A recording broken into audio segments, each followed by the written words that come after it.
Camping had always been one of my favorite ways to get away from everything.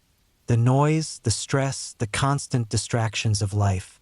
Out in the woods, with nothing but a tent, a fire, and the quiet sounds of nature, it was easier to breathe. My fiancé and I had been going on camping trips together for years, and over time we had built up a rhythm. Setting up camp, cooking, relaxing under the stars. We knew how to handle ourselves out there. Last summer, we planned a weekend trip to Arkansas, choosing a spot that wasn't too remote but still far enough from the main roads to feel isolated. The campground was spread out, with plenty of space between sites and thick woods separating them. It was the kind of place where you might hear someone in the distance but never see them, where the sounds of crackling fires and faint laughter disappeared into the trees before they ever reached your tent. We arrived in the late afternoon, setting up camp at a site near a small creek. It was perfect, flat ground, plenty of shade, and a good spot for our tent not too far from the fire pit. The air was warm but not unbearable, the humidity hanging low over the trees. The scent of pine and damp earth mixed with the smoke from other campsites, drifting through the air in lazy tendrils. By early evening, we had settled in. The fire was going, the grill was heating up, and we were starting to cook. I was flipping burgers while my fiancé poked at the fire, occasionally tossing in small sticks to keep the flame steady. The sun was sinking behind the trees, casting long shadows across the ground. The sound of cicadas had started to rise, their constant drone filling the air. Then we heard it, a voice, distant but loud, cut through the background noise, sharp, urgent. A man's voice yelling. At first, I thought it was just someone goofing around. Maybe a group of campers getting a little too rowdy after a few beers. But then I caught the words. Help! I froze, burger still in hand. My fiancé's head snapped up, eyes narrowing in the direction of the voice. Came again, closer this time. Without thinking, I dropped what I was doing and ran. The sound had come from a few campsites over, just beyond the trees. My feet pounded against the dirt as I weaved through the brush, the undergrowth scraping against my legs. The smell of smoke and charred food faded, replaced by something sharper, metallic. Then I saw him, a man, standing near a picnic table, swaying slightly. His clothes were soaked in something dark, pooling at his feet in the dirt. For a split second, my brain refused to process it. Then I saw his leg. Blood poured from his ankle in thick, pulsing waves, pooling around his foot and seeping into his sock. It wasn't just a cut. It was gushing, spraying onto the ground in bright red streaks. His face was pale, his eyes glassy. My fiancé was right behind me, skidding to a stop as we took in the scene. I forced myself to move. Training from a first aid course years ago kicked in, apply pressure, elevate, stop the bleeding. My fiancé grabbed a towel from the man's table, pressing it hard against the wound, wrapping it as tightly as possible. Blood soaked through immediately. I turned and sprinted back to our campsite, nearly tripping over tree roots, my lungs burning. I grabbed my phone from the table, swiping at the screen with shaking hands. No service. I cursed, spinning in place. There was no time to wait for an ambulance, no way to even call for one. I ran back to the man, who was now sitting on the ground, his breath coming in ragged gasps. My fiancé had managed to slow the bleeding, but it wasn't enough. His foot twitched slightly, barely responding. I knew there was a hospital about 20 miles away, down winding back roads. A long drive in normal circumstances. Too long now. I made the decision before I could think too hard about it. I grabbed his truck keys from the picnic table, helped him to his feet as best as I could. He was heavy, leaning against me, his weight almost too much. We half-carried him to his truck, throwing open the passenger door. My fiancé climbed into the back seat, still holding pressure on his leg. I jumped behind the wheel, turned the key, and peeled out of the campsite, gravel kicking up behind us. The road was dark, winding, Nothing but my high beams cutting through the night. My hands gripped the wheel so tight my knuckles ached. My heart was hammering, but I couldn't let myself think too hard about what was happening. The man groaned, his head tilting toward the window. His words were slurred, mumbled. Couldn't make them out. I pushed the truck faster. I wasn't good with blood. Never had been. Even small cuts made my stomach twist. But now there was no room for that. No time to think about the warmth soaking into the seat, the way it dripped onto the floor mats. My fiancé kept pressure on the wound, kept talking to him, though I barely registered the words. The road stretched on forever. The dashboard clock barely moved, each second stretching into an eternity. Then finally, lights. A dull glow in the distance. The hospital. I swerved into the parking lot, barely braking before throwing the truck into park. The moment the doors opened, the man slumped, his weight shifting. The floor mat beneath him was soaked, dark and sticky. The emergency room doors burst open as staff ran toward us. Hands pulled him from the truck, voices shouting orders, the world tilting sideways. I just stood there, my breath coming in sharp gasps, my hands slick on the steering wheel. Then, as the last of the staff rushed inside, the doors swinging closed behind them, I realized my legs were shaking. My stomach rolled, a wave of nausea hitting me hard. I barely made it to the bushes before I threw up. Minutes blurred together. My fiancé's hand found my back, grounding me. Eventually, we sat on the curb, waiting.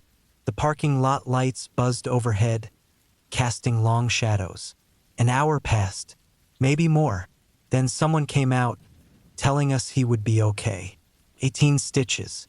That was all it took to fix something that had almost killed him. If we hadn't been there, if we had waited for an ambulance, he would have bled out. We drove back to camp in silence. The fire had burned low, casting flickering shadows across our tent. The grill was still open, the half-cooked burgers untouched. We tried to salvage the night, sitting by the embers, staring at the flames. It didn't feel the same. At 10:30 p.m., the sound of footsteps on gravel made us both tense. It was him, limping but alive. He looked at us, nodded. No words were needed.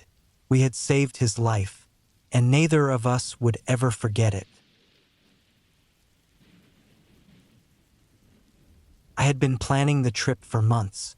Just me, my truck, and the open wilderness. I had been feeling burned out, stretched thin by work and life in general, and I needed to get away. I wasn't new to solo camping. I had done it plenty of times before, and I always found it peaceful. Something about being completely alone out in nature made me feel more like myself, like I could breathe again. I picked a spot deep in the mountains, a place far from the usual campgrounds, where I wouldn't have to worry about running into noisy tourists or weekend campers with blaring music and bright lanterns. I wanted quiet. I wanted to hear nothing but the wind moving through the trees and the distant sound of a river. I had studied the maps, checked the weather, made sure I had everything I needed. I packed my truck with all the essentials: tent, sleeping bag, cooler, enough food and water to last a few days, plus my knife and bear spray, just in case. The drive was long, winding up through back roads that turned from pavement to gravel, then to dirt. By the time I reached the spot I had marked on my map, it was late afternoon, and I was the only person for miles. I set up camp in a clearing near the tree line, with a good view of the valley below. The air smelled like pine and damp earth. It was perfect. I got my fire going, cooked a simple meal, and settled in for the night, watching the flames flicker against the dark. At some point, I must have dozed off in my chair because I woke up suddenly. The fire burned low, the night completely still. No wind, no rustling in the trees, just silence. I stretched, got up, and banked the fire before climbing into my tent. The night was cool, and the ground was firm beneath my sleeping bag. As I zipped myself in, I felt that small flicker of unease, the kind that always comes when you're alone in the wild. Not fear, just the awareness that I was truly, completely by myself. I closed my eyes and forced myself to relax. I woke up sometime in the middle of the night. No noise had woken me, no sudden movement, just that same strange feeling from earlier, like something was off. I listened, holding my breath. Then I heard it. Footsteps, slow, deliberate, moving just beyond the edge of my camp. I froze. My mind immediately went through the possibilities. An animal, maybe a deer, wandering close. A bear? But the steps weren't heavy enough for that. I stayed still, heart pounding, ears straining to pick up every sound. The footsteps circled, not coming closer, not moving away, just circling. I reached for my knife, gripping it tight. The bear spray was within reach too, but I didn't move yet. I needed to know what I was dealing with. Then, as suddenly as they started, the footsteps stopped. The silence was worse. I stayed awake for what felt like hours, knife in hand, waiting. But nothing else happened. No more sounds. No more movement. Eventually, exhaustion took over, and I drifted into a light, restless sleep. Morning came, bright and crisp, as if the night before had never happened. The fire pit was undisturbed, my gear untouched, but something felt wrong. I stood and stretched, rubbing the sleep from my eyes. Then I saw them. Footprints. Not mine. Not boot prints.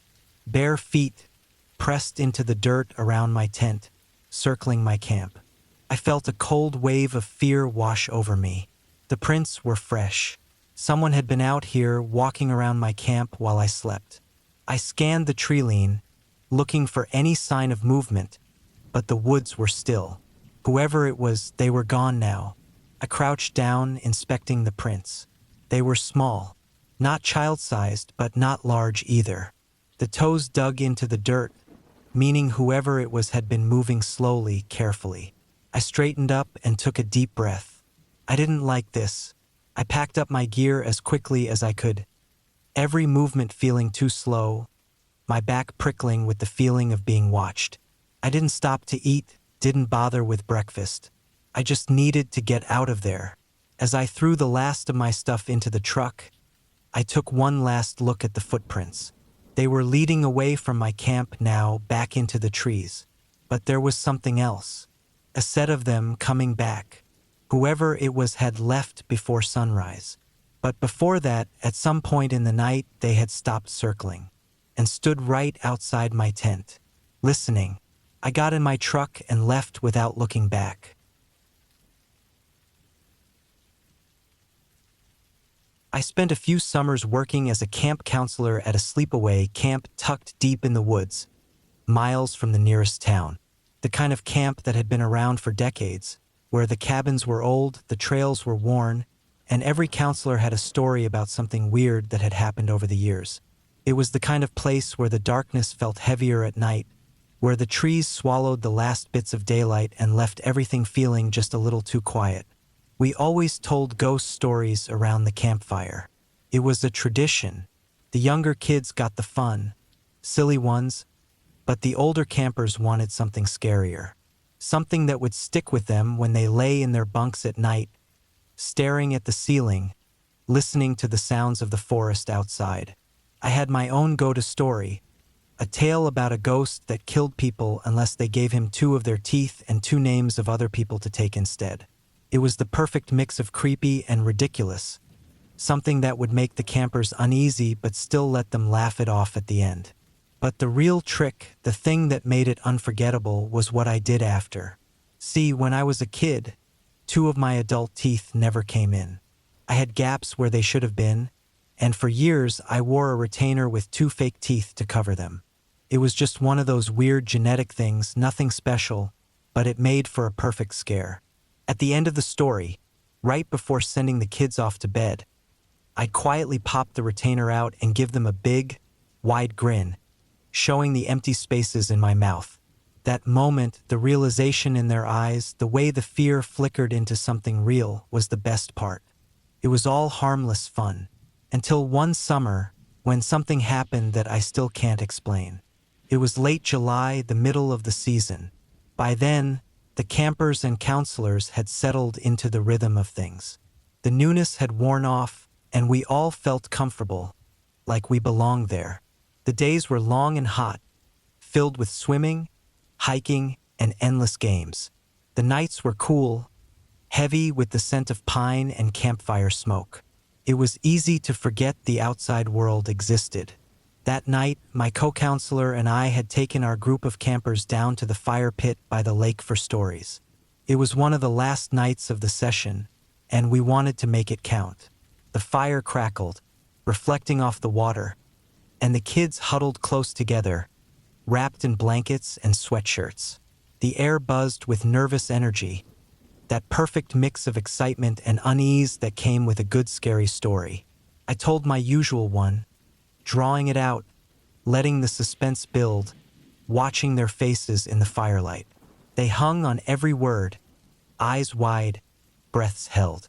When I got to the end, when I told them about the ghost's demand for 2 teeth, I reached up and popped out my retainer. The reaction was immediate: gasps, shouts, a few kids scrambling back in pure, unfiltered terror. Perfect. We laughed it off, calmed them down, and sent them back to their cabins, still buzzing from the scare. My co-counselor and I stayed behind for a bit, letting the fire die down, enjoying the quiet. Eventually, we headed back to our own cabin, exhausted but satisfied. Sometime in the middle of the night, I woke up. It wasn't unusual. Camp was full of noises, the wind through the trees, the occasional rustle of an animal moving in the brush. But this was different. I lay still, listening. The cabin was dark, the only light coming from the moon through the windows.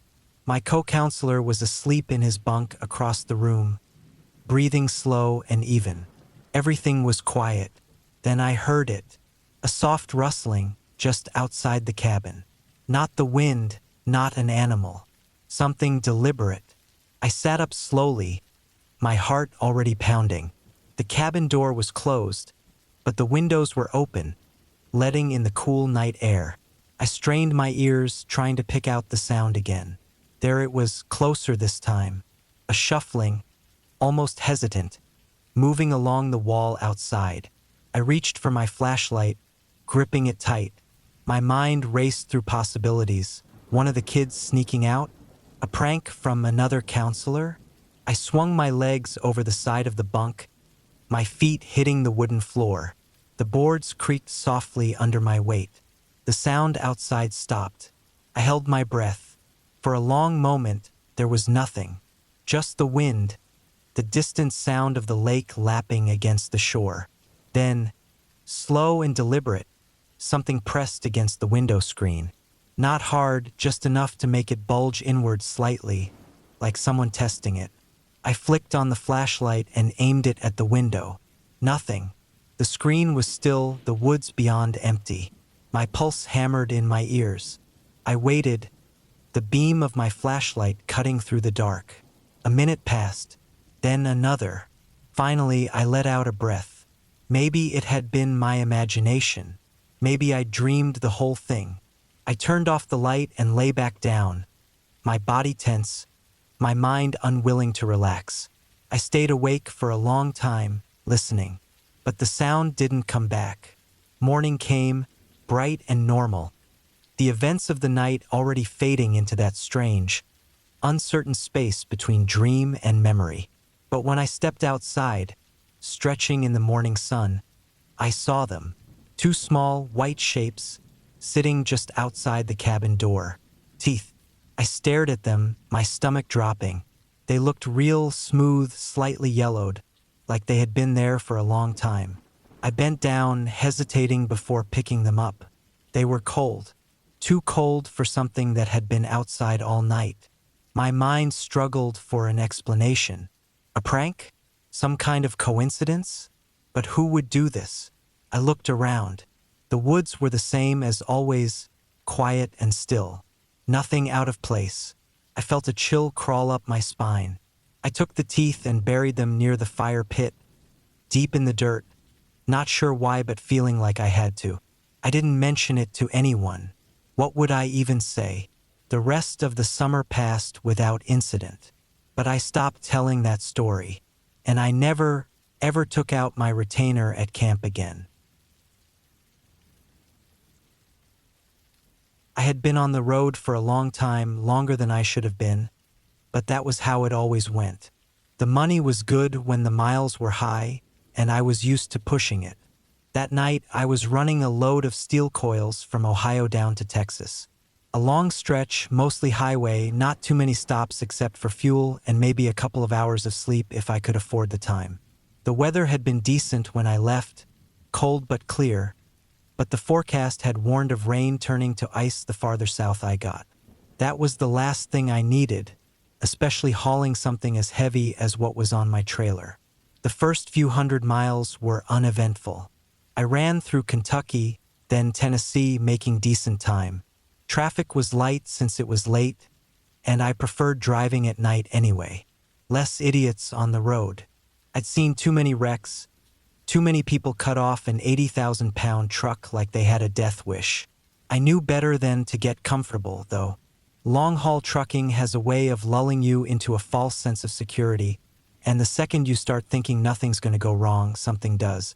It started just past the Arkansas border. The rain had been falling steady for a while, but the temperature was dropping, and I could feel the road getting slick under my tires. I eased up on the speed, kept a good distance from the few cars still out that late. I was on a long stretch of I-30, mostly trees on either side, no towns or exits nearby. The kind of road that can feel endless when you're tired and alone. My dash lights glowed dimly in the dark, the soft hum of the engine, the only sound besides the rain tapping against the windshield. I was about 100 miles from Texarkana when I saw the lights ahead, red and blue flashing in the dark, reflecting off the wet pavement. A wreck, I figured, not unusual in weather like this. As I got closer, I saw a line of trucks and cars slowing down, easing into the right lane. A couple of sheriff's cars were parked at an angle, blocking part of the road, and there was a cluster of people standing near the shoulder. I slowed to a crawl, trying to see what had happened. A jackknifed semi sat across the left lane, its trailer twisted at an angle. The cab looked mostly intact, but the front end of a smaller car was wedged underneath it, crushed almost beyond recognition.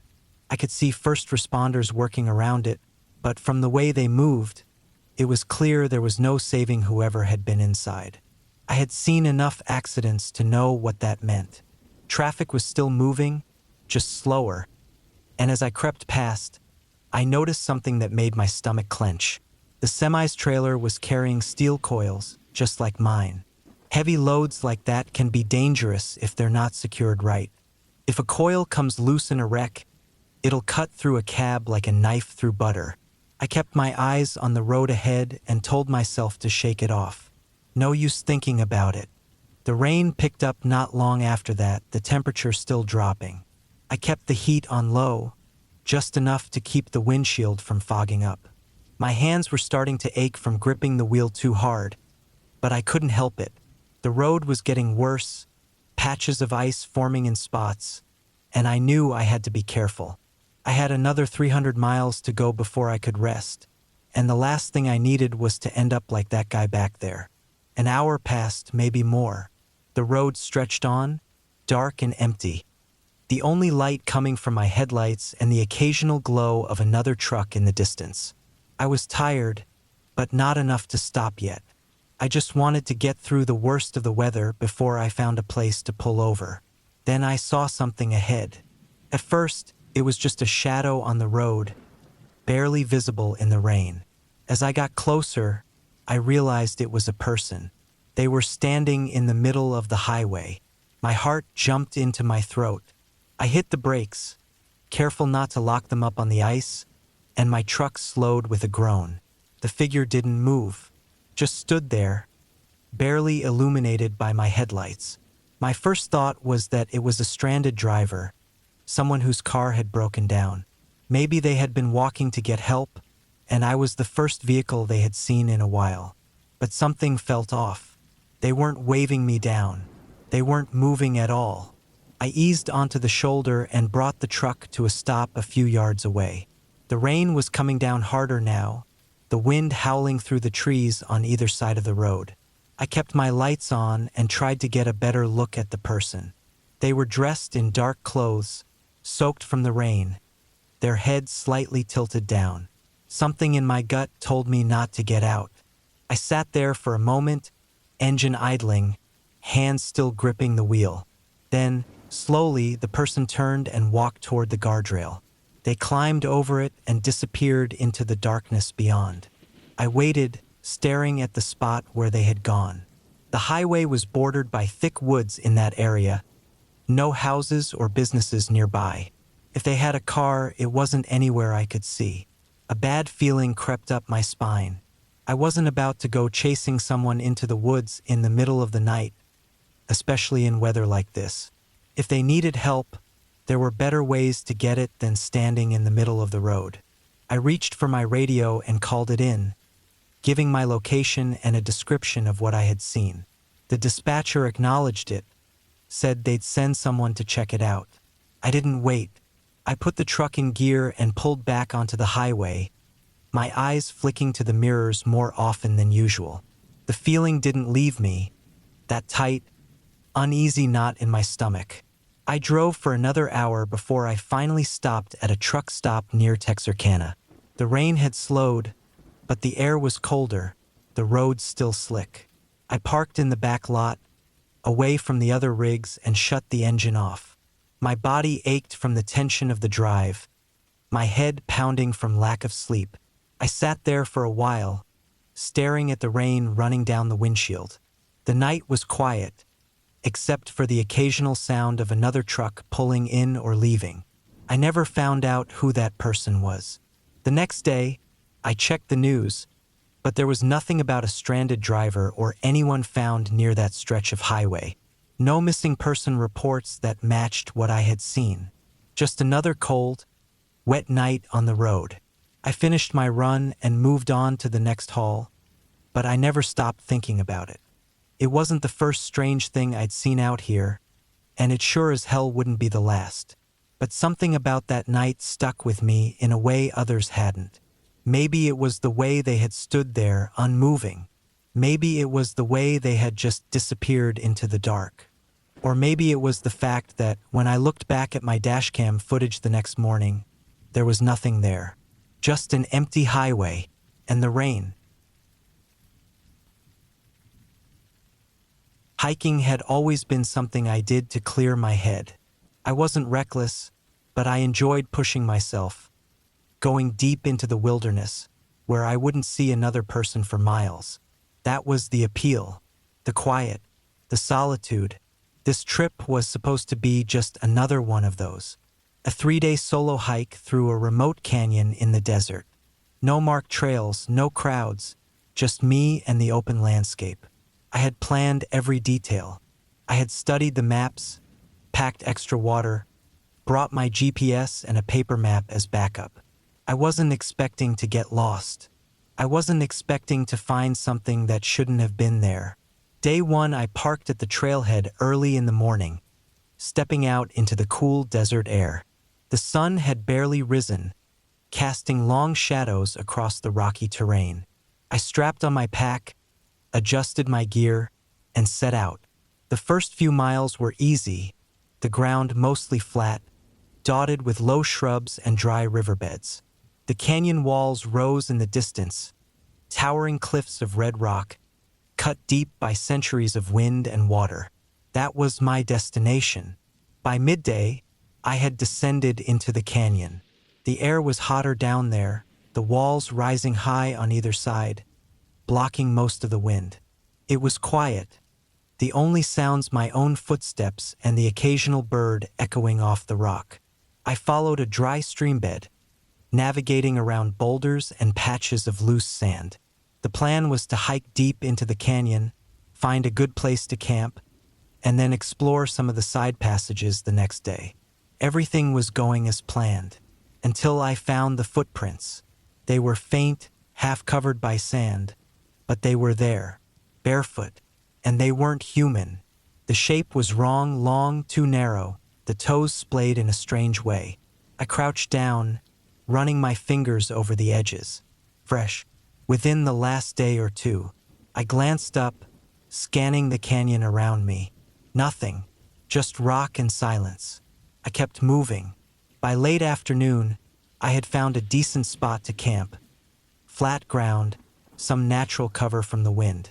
I set up my tent, ate a quick meal, and sat with my back against a boulder, watching the light fade. The silence felt different now, heavier. That night, I barely slept.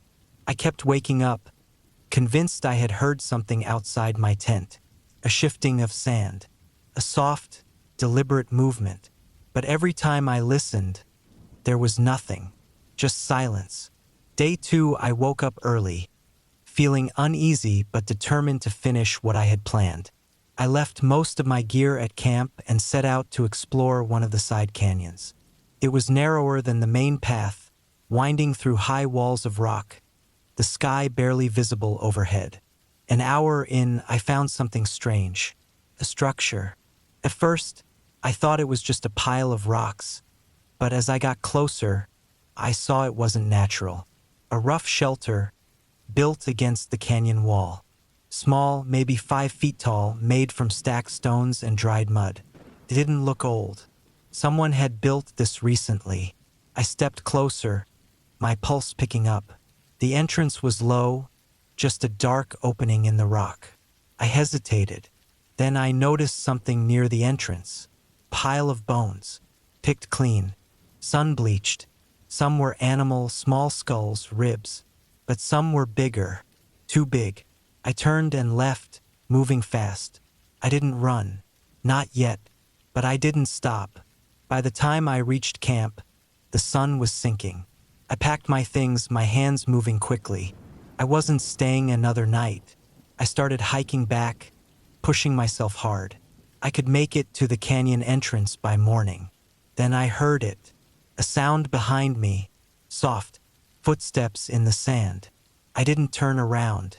I kept moving, faster. The sound kept pace. Then I smelled it. Rot, thick and sour. I walked faster, my breath coming short. My heart was hammering. Then up ahead something moved, a shape stepping out from behind a boulder. Tall, thin, watching. I didn't think. I ran. I didn't stop. Not when I tripped, not when my legs burned. Not when the canyon walls seemed to press in around me. I ran until the sun rose, until I saw my truck in the distance, until I was safe. I don't know what I saw in that canyon. I don't ever want to find out.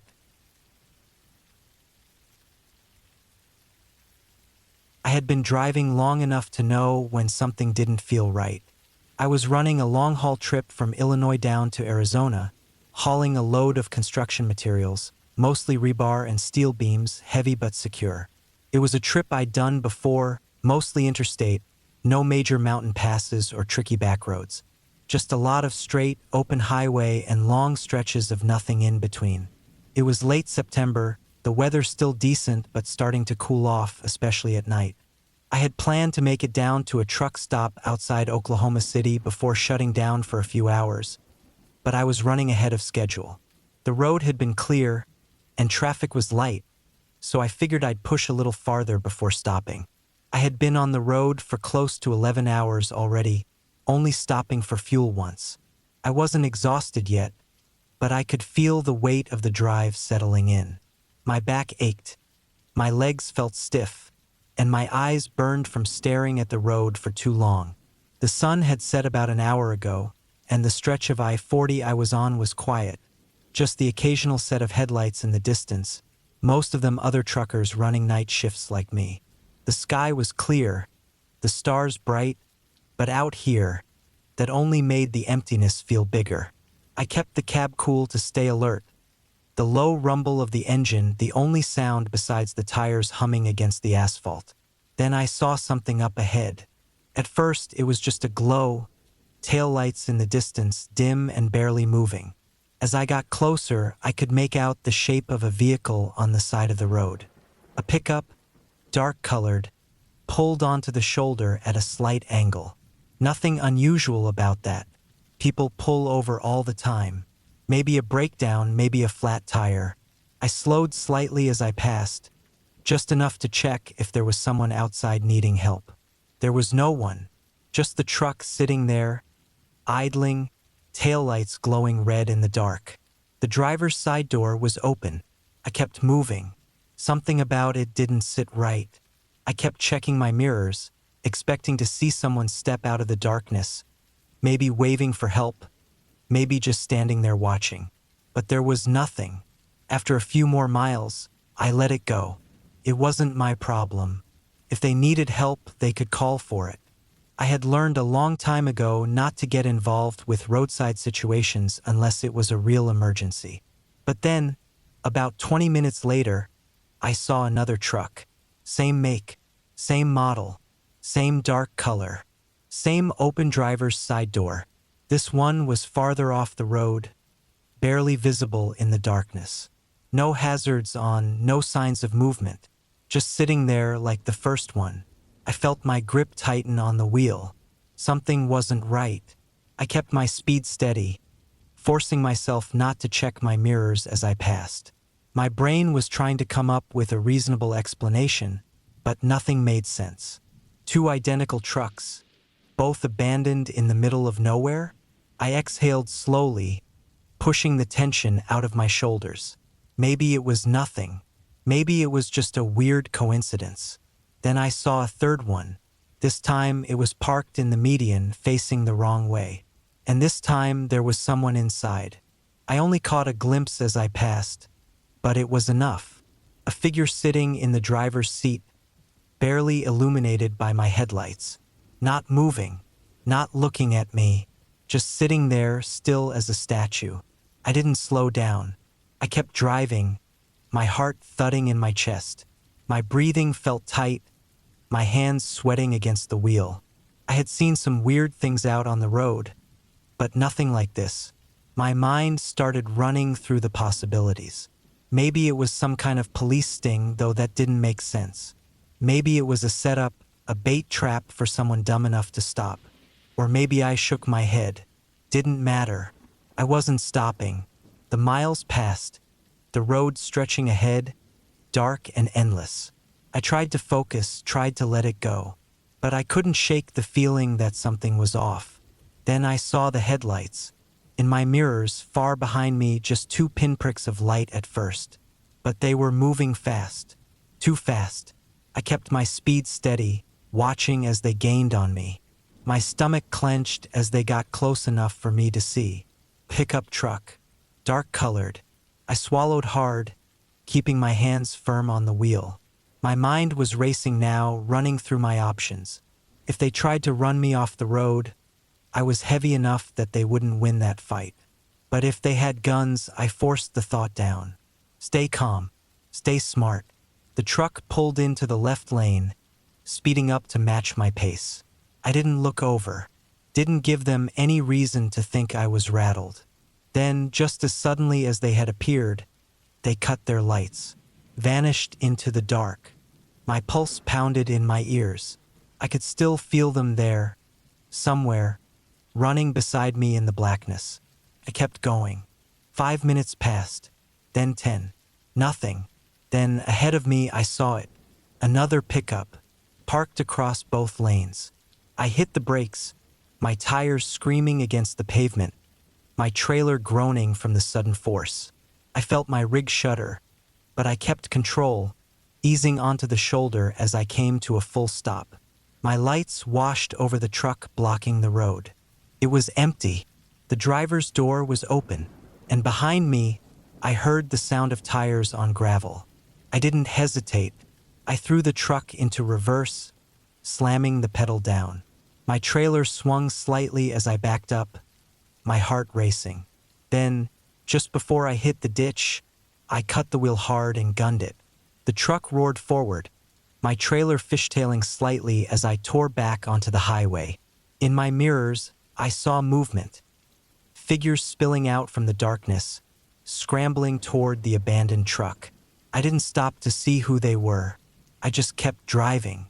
I made it to the next town in record time, pulling into a well-lit gas station, my hands still shaking as I shut off the engine.